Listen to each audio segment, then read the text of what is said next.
हो गए, छोटे छोटे बोल तो शुरू हो गए। हाँ।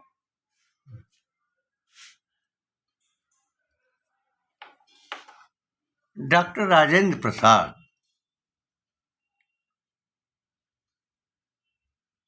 जब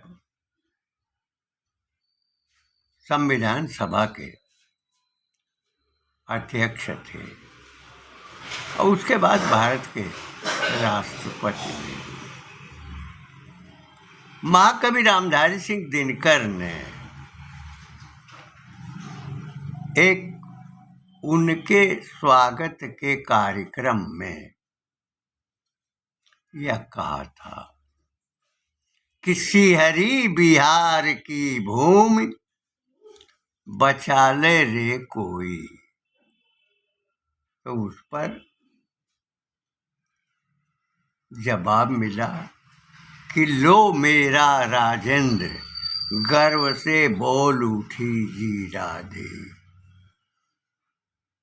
रामधारी सिंह दिनकर राष्ट्र चेतना के कवि थे और वे मुंगेर बिहार के थे।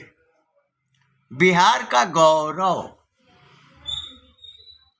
उन्होंने अपनी रचनाओं में सर्वत्र व्यक्त किया। हिमालय से वह शिकायत करते हैं जहाँ भगवान शंकर का निवास है और माता पार्वती का घर है कैलाश पर। तो ये कहते हैं तू पूछ अवध से राम कहाँ। अगर पूछने की शक्ति किसी में है तो वो शिव में है, वो हिमालय में है। और फिर वो कहते हैं वृंदा बोलो घनश्याम कहाँ, वो मगध कहाँ मेरे अशोक, वह चंद्रगुप्त बलधाम कहाँ। पैरों पर ही पड़ी हुई मिथिला सुख,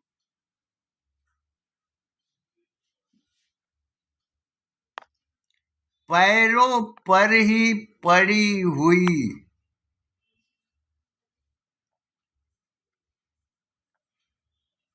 मिथिला सुकुमारी।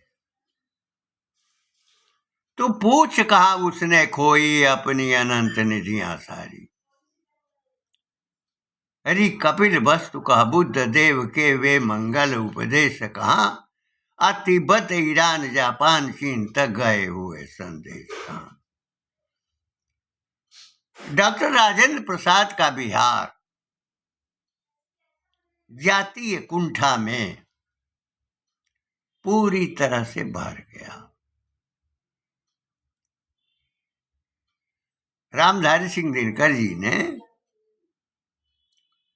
जब बिहार की भूमि सिहर रही थी, आज पूरी तरह से सिहर रही है।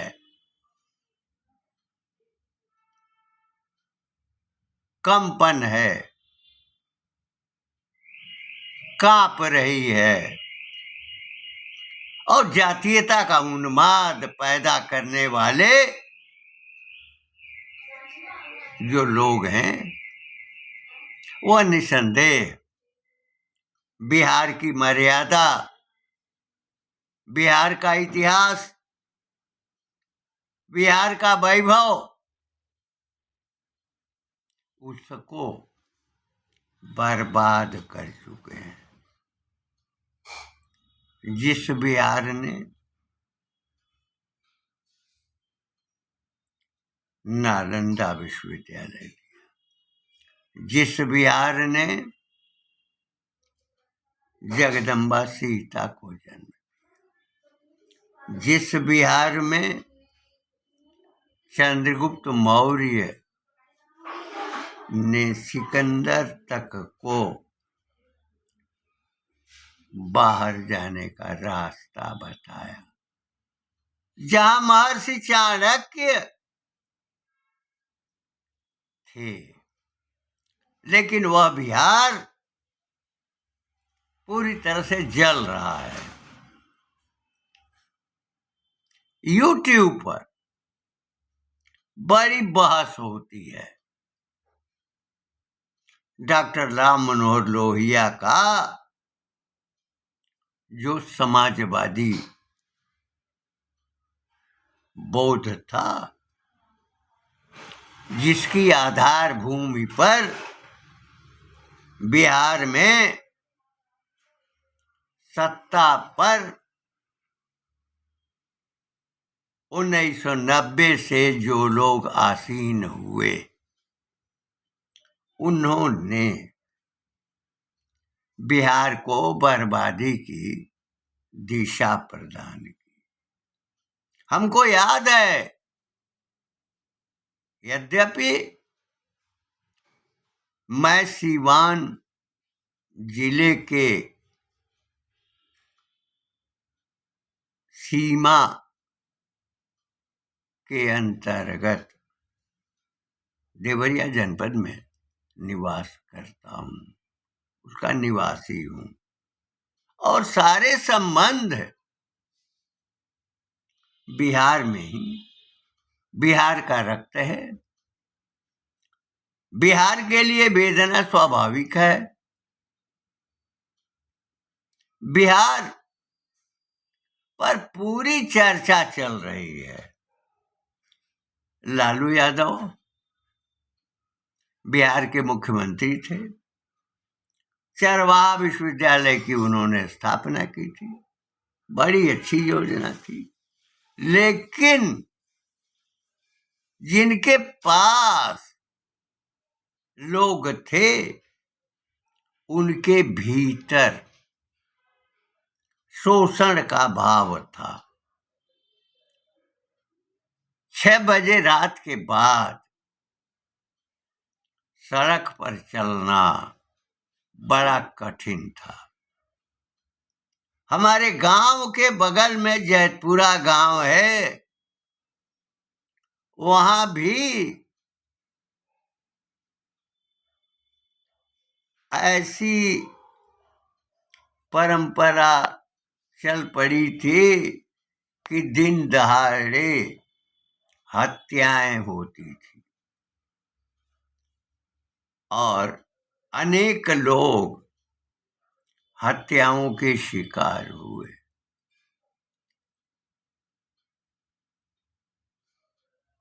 बिहार में रास्ता चलना कठिन था, लोग चल नहीं पाते थे। जो सड़कें थीं,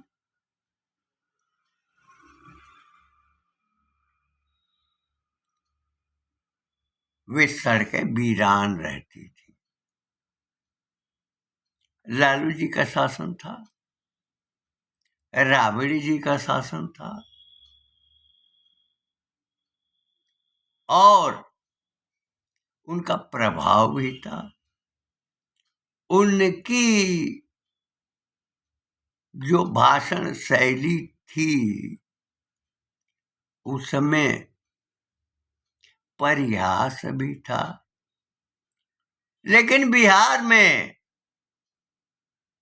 जो चेतना पैदा हुई, उस चेतना ने बिहार को बर्बाद कर दिया। नीतीश कुमार जी उसके बाद आए, और लंबी अवधि से नीतीश कुमार के हाथ में नेतृत्व है।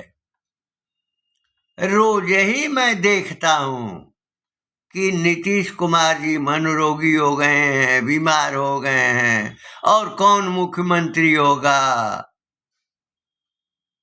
पहले उनका संगठन घोषित करे, उनके पुत्र की बातें चल रही हैं, और यूट्यूब पर जितने भी यूट्यूब है, उस पर नीतीश कुमार, तेजस्वी, कन्हैया कुमार और पप्पू यादव की चर्चा चर्चा चर्चा है। पता नहीं बिहार को ये वर्तमान जो परिवेश है वो कहाँ ले जाना चाहता है। बिहार में जातीय गणना करके क्या करोगे? अगर कर लिया तो उनके विकास के संबंध में तुम्हारी क्या योजना है? जातियों के आधार पर तुम सत्ता में पहुंचना चाहते हो और जाति जाति जाति की बात मैं बहुत अरसे से 1984-85 के बाद भी हमने सुना है। हर व्यक्ति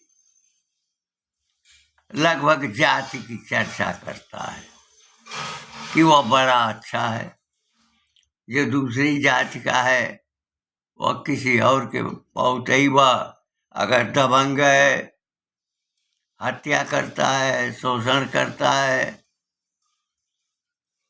तो वह उसकी प्रशंसा होती है। बिहार की धारा में अपराधियों का अविकल फैलाव रहा है। जब हम अपने गांव के बाजार में सुनते थे तो गीत जो है वो चलता था कि रोड बिहार के लालू के सार के, ये गीत बराबर चलते थे। साधु यादव का वर्चस्व था, उनके भाई का भी वर्चस्व था। बाद में संबंध बिगड़ गए। अब यादव और मुस्लिम जो लोग हैं उनको जोड़कर लालू यादव सत्ता में। नीतीश कुमार और लालू यादव एक ही धारा के, एक ही परंपरा के, जो जयप्रकाश जी का आंदोलन हुआ था, उस आंदोलन के समय एक साथ लोग उपजे थे। लेकिन नीतीश कुमार में गंभीरता है, उनके सोच में गहराई है। अनावश्यक बातें करना और सोचना ये उचित नहीं समझते। अब यह झगड़ा चल रहा है कि नीतीश कुमार मुख्यमंत्री होंगे कि नहीं होंगे। अरे ये भाजपा का परिवेश है, उनके पैर छूने पर भी आपत्ति हो रही है। पैर छूना हमारी सनातन परंपरा का एक महत्वपूर्ण आचरण है और नीतीश जी निसंदेह अगर 74-75 के कालखंड में आ चुके हैं, जिन्होंने समाज की वेदना और समाज की पीड़ा और समाज में संघर्षों को जब उन्होंने देखा है और जिया है तो उनके भीतर गंभीरता पूरी तरह से विद्यमान है। जिस दल के साथ उनका जुड़ाव है, मेरी समझ में उसमें विश्वासघात का भाव तो होता ही नहीं है, क्योंकि उसके पीछे जिस संगठन से उनके चरित्र का निर्माण हुआ है, संघर्षों को जिन्होंने देखा है और राष्ट्र के वैभव के लिए जो स्वयंसेवक सदा समर्पित रहे हैं, उसी संस्कारों को लेकर राजनीतिक दल में आए हुए लोगों के भीतर ये विश्वासघात की सीमा नहीं जानी जा सकती। अविश्वासघात उनके स्वभाव में ही नहीं।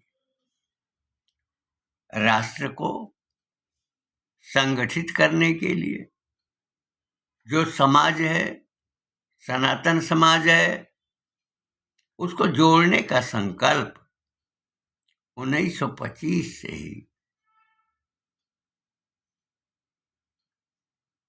हो रहा है और हजारों हजार जीवनदानियों ने भारतीय राष्ट्र के वैभव के लिए अपना जीवन दान किया है। तो भाजपा के भीतर जो जिन लोगों का प्रवेश है, निसंदेह राष्ट्र की चेतना से वो संस्कारित है। प्रधानमंत्री स्वयं में प्रचारक थे, दिल्ली में भी, हरियाणा में भी, हिमाचल के राज्य क्षेत्र में भी उनकी पैठ थी और उन्होंने जीवन के प्रवाह को निकट से देखा था जब संघ के प्रचारक के रूप में कार्यरत थे। उसके बाद राजनीतिक दल भारतीय जनता पार्टी में प्रवेश होकर उन्होंने कीर्तिमान बनाया। ऐसे बहुतेरे प्रचारक, स्वयंसेवक इस समय भारत की सत्ता का संचालन कर रहे हैं। चुनौतियां बहुत हैं। जो विश्व के अन्य देश हैं, उनके साथ संघर्ष भी है, विशेषकर पड़ोसियों के साथ संघर्ष बराबर बना हुआ है। और सबसे बुरी बात, भीतर कुछ देशद्रोही विद्यमान हैं, पहले भी रहे हैं। और बिहार में तो उनकी संख्या असीम दिखाई पड़ती है, जो बंटने का नारा भी लगाते हैं। भूमि से उनका कोई संबंध नहीं है। जैसे गांधी या जवाहरलाल को इस मातृभूमि से संबंध नहीं था, वैसे ही आज का जो वर्तमान व्यक्ति है, उसके भीतर भी किसी के भी अधीन हो जाए, खंडित हो जाए, वैसे भारत खंडित हुआ था तो जैसा पहले भारत की समस्याएं थीं, आज भी तो वही है, आज भी वही परिवेश है जिसको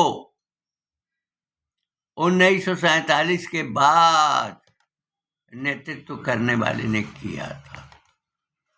डॉक्टर राजेंद्र प्रसाद बिहार के थे, लेकिन सनातन संस्कार वाले थे। हमारे गांव से लगभग 20 किलोमीटर दूरी पर जीरादेई है, और जीरादेई का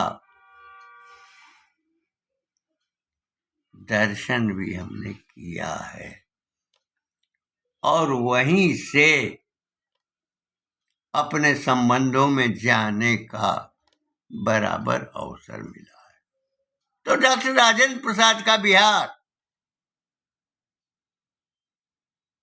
क्या गर्व से कहा जा सकता है कि लालू का बिहार, तेजस्वी का बिहार, कन्हैया कुमार का बिहार, पप्पू यादव का बिहार, अरे ये बिहार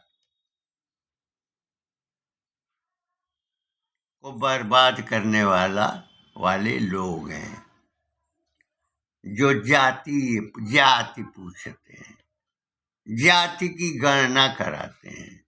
कितनी जाति के लोग हैं उस संबंध में उनका विचार होता है, और पूरे समाज को, पूरे गांव को, पूरे नगर को हिंदू मुसलमान और विभिन्न जातियों में संघर्ष कराना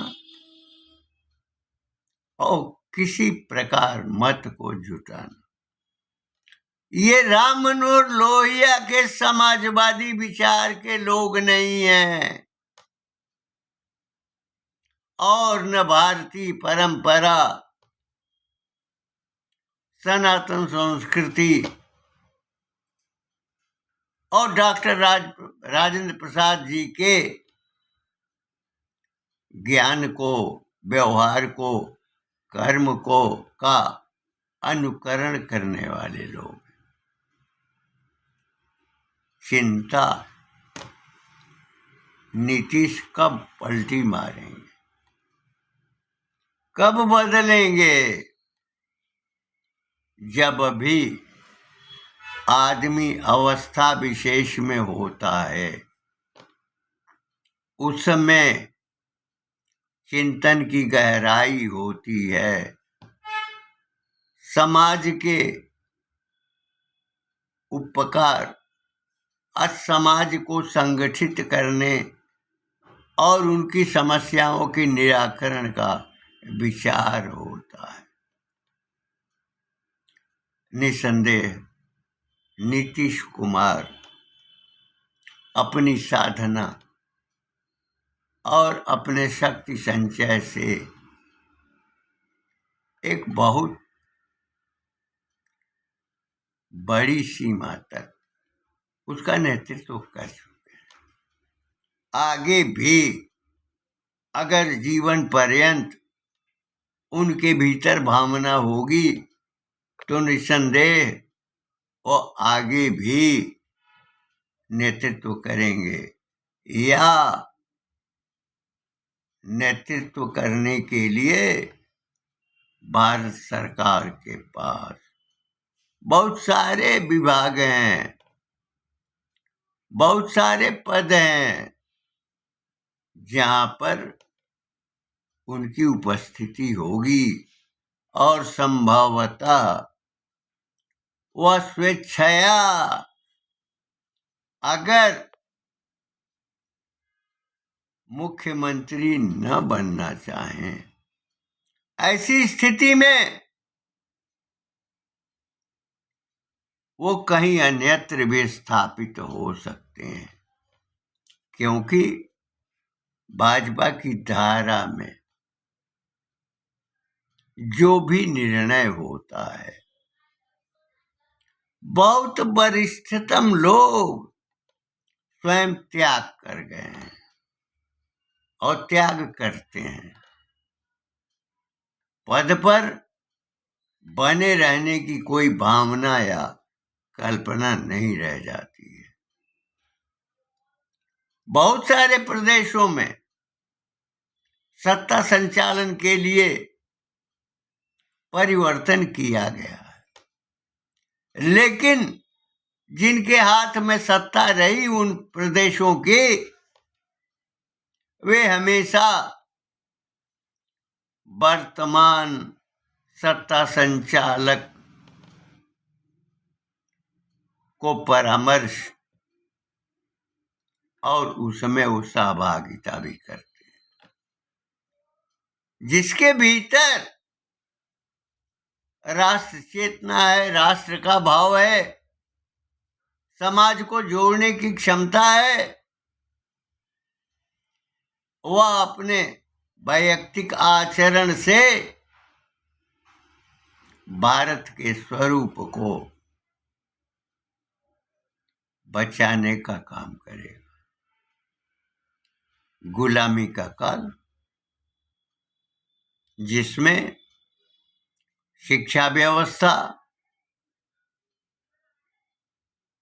व्यवसाय,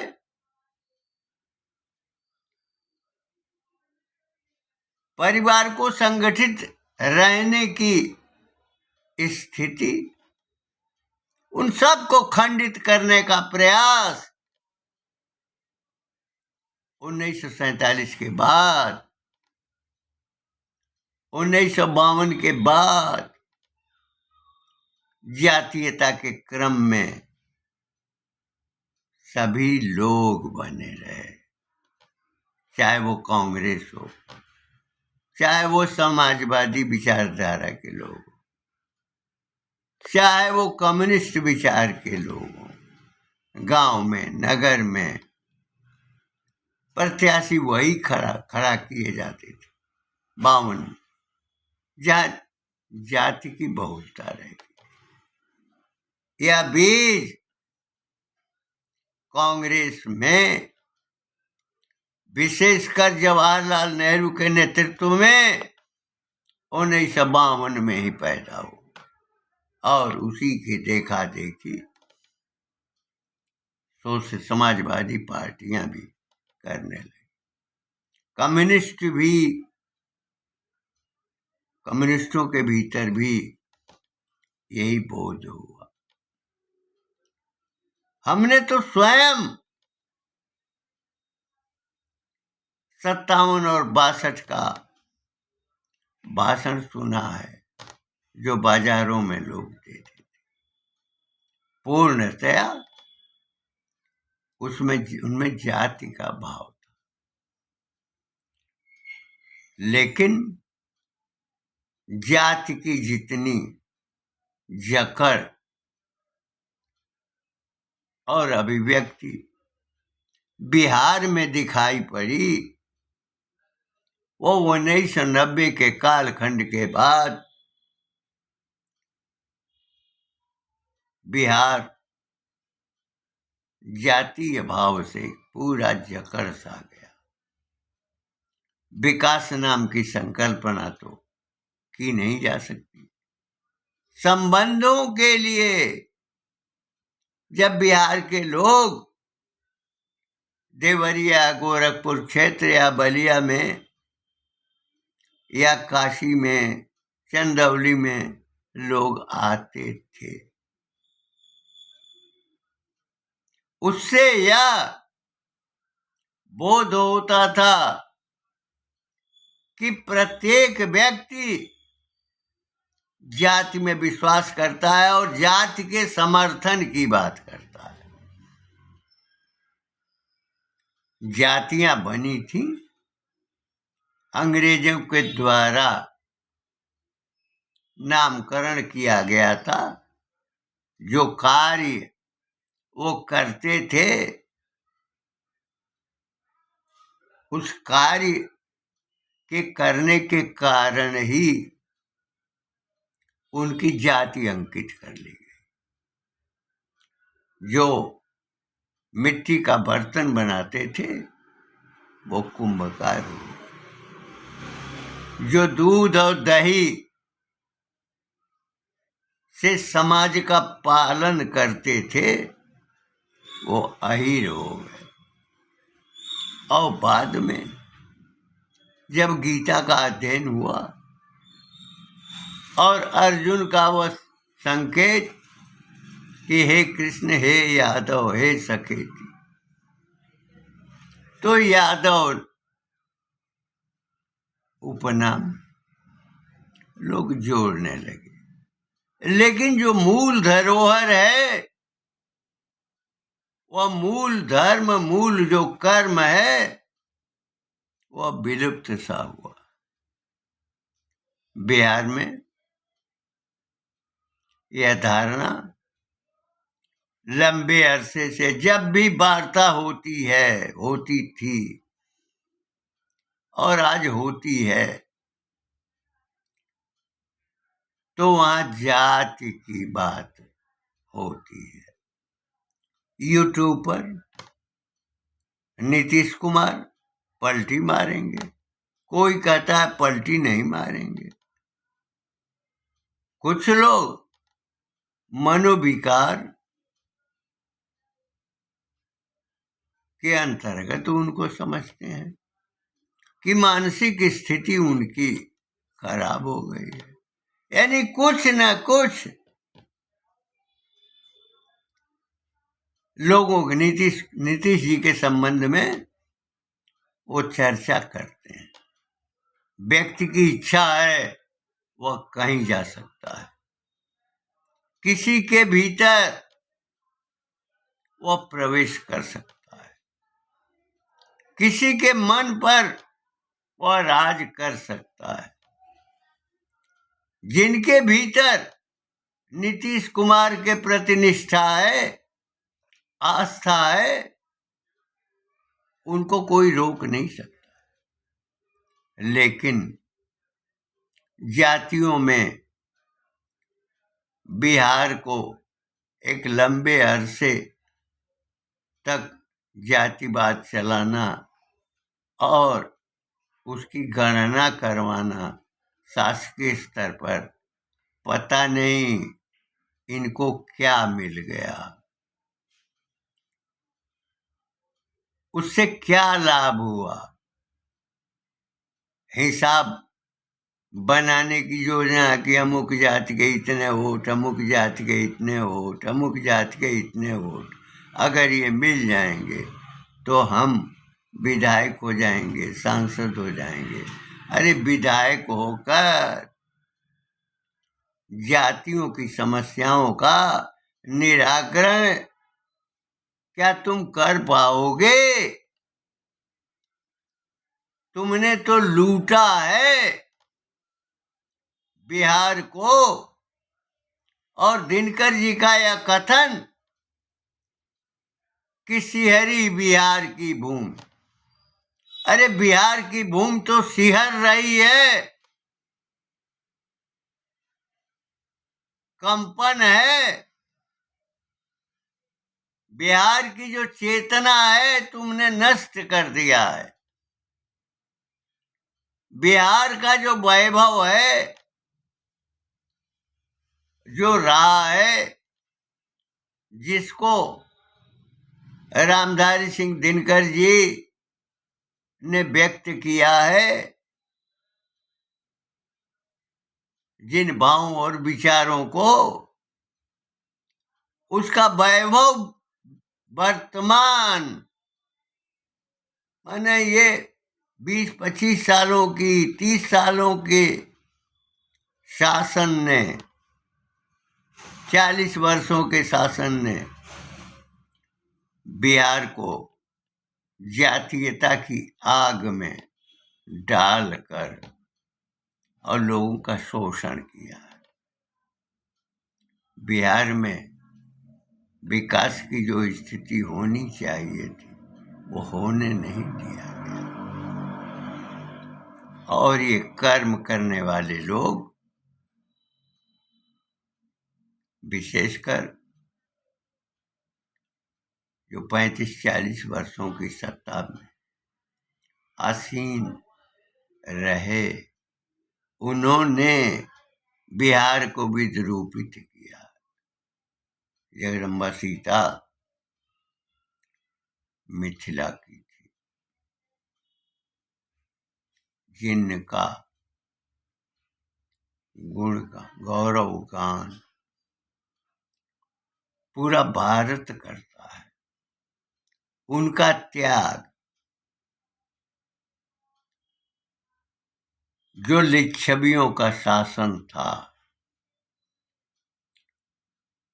लिच्छवी शासन जिस प्रकार बिहार को वैभव प्रदान कर सका, और जित इतिहास की अतीत की परंपरा में जितने भी महापुरुष हुए हैं, उन्होंने बिहार के वैभव को बढ़ाया है, उसकी श्री वृद्धि की है। लेकिन वर्तमान में जीने वाले और सत्ता की भूख वाले जो लोग हैं, वो बिहार को पूरी तरह से विखंडित करना चाहते हैं।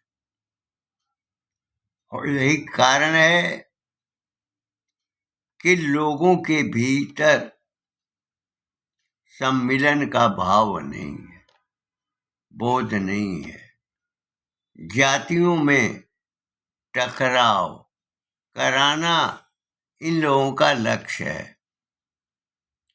और वर्तमान में वह तो परोक्ष रूप से जवाहरलाल नेहरू के नेतृत्व में कांग्रेस और उसके बाद जितनी भी सत्ता उनके वंशजों की रही, उस कालखंड में भी जातीय स्वरूप परोक्ष रूप में जोड़ा जाता था। लेकिन वर्तमान में एक विदेशी व्यक्ति युवा है, कांग्रेस का है, राहुल, उसके भीतर कौन सी भावना है कि जातीय गणना उसकी रट लगाए रहता है। वह और उसकी बहन और इटली की जो बेटी, उसकी माँ, उसके भीतर जातीय गणना कराने का औचित्य क्या है? फिरोज गांधी का पौत्र, उसका संबंध तो भारत से है ही नहीं। फिरोज तो राष्ट्रभक्त थे, राष्ट्र चेतना के थे, और जवाहरलाल नेहरू की सत्ता को वह संसद में उनका जो वक्तव्य होता था वो बड़ा तीखा होता था। लेकिन फिरोज के पुत्र राजीव गांधी, राहुल गांधी बन गए। वो तो पारसी थे, उनके भीतर भारत के प्रति भक्ति भाव था, उनके भीतर चिंतन की शक्ति थी। लेकिन ये दोनों जो किस जाति के हैं,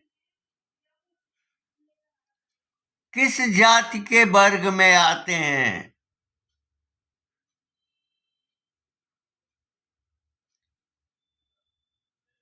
यह तो चिंता की बात हो जाती है। जनेऊ पहन लेना, गोत्र बता देना, अरे फिरोज के पौत्र होने के नाते गोत्र कहाँ से मिलेगा? यानी वह किसी भी प्रकार से भारतीय चिंतन धारा से वह जुड़ नहीं सकता। बिकने वाले लोग अगर बिकेंगे तो निसंदेह कहीं कुछ प्रत्याशी को समर्थन मिल जाएगा।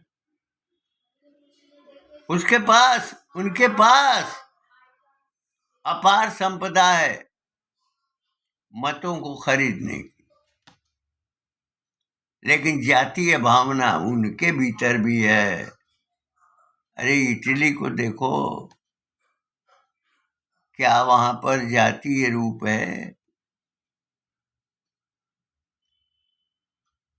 तो चाहे तेजस्वी हो, चाहे राहुल हो, चाहे ये कन्हैया कुमार, जो बंटवारे की बात, जो समर्थक कह रहा है आतंकवादियों का, यानी उसको भी यह मोह व्याप्त है कि हम जाति का वोट ले लेंगे। बिहार के वासियों के भीतर जातीय भावना की जब समाप्ति होगी तो निसंदेह बिहार का वह वैभव जो पहले था वह वापस होगा। बिहार को जातीयता की आग में झोंकने वाले और बिहार को कलुषित करने वाले ये सारे लोग हैं। और YouTube पर रहने वाले विशेष लोग नीतीश कुमार पलटी मारेंगे तो लालू स्वागत कर रहे हैं, तो तेजस्वी विरोध कर रहे हैं। नीतीश कुमार मानसिक रूप से विकृत हो चुके हैं। नीतीश कुमार अपने पुत्र को लाना नहीं चाहते हैं। नीतीश कुमार का पुत्र जो है वो पुनः अपने पिता को मुख्यमंत्री पद पर नीतीश ने अगर 20 वर्ष तक कार्य किया है तो कुछ किया है। समाज को सुधारने का, समाज को संरक्षित करने का कार्य किया है। और सबसे बड़ा काम नीतीश ने शराबबंदी करके किया। बिहार की सीमा से सटे हुए उत्तर प्रदेश के लोग चोरी छिपे सप्लाई कराते हैं, लेकिन नीतीश कुमार चाहे लाभ हो या न हो उस पर वो अडिग रहे हैं। निसंदेह नीतीश के भीतर जो चेतना है उसको विस्तार मिलना चाहिए। इन शब्दों के साथ मैं वाणी को विराम देते हुए कहूँगा कि दिनकर जी की वह कविता जो राजेंद्र प्रसाद के लिए कही गई है, जिन गांवों में ये लोग, जिन गांवों के निवासी हैं, तो बिहार तो लंबे अरसे से सिहर रहा है, लंबे अरसे से सिहरन है। सिहरन को समाप्त करने का सबसे बड़ा प्रेरक तत्व होगा नीतीश कुमार के संरक्षण में सत्ता की व्यवस्था।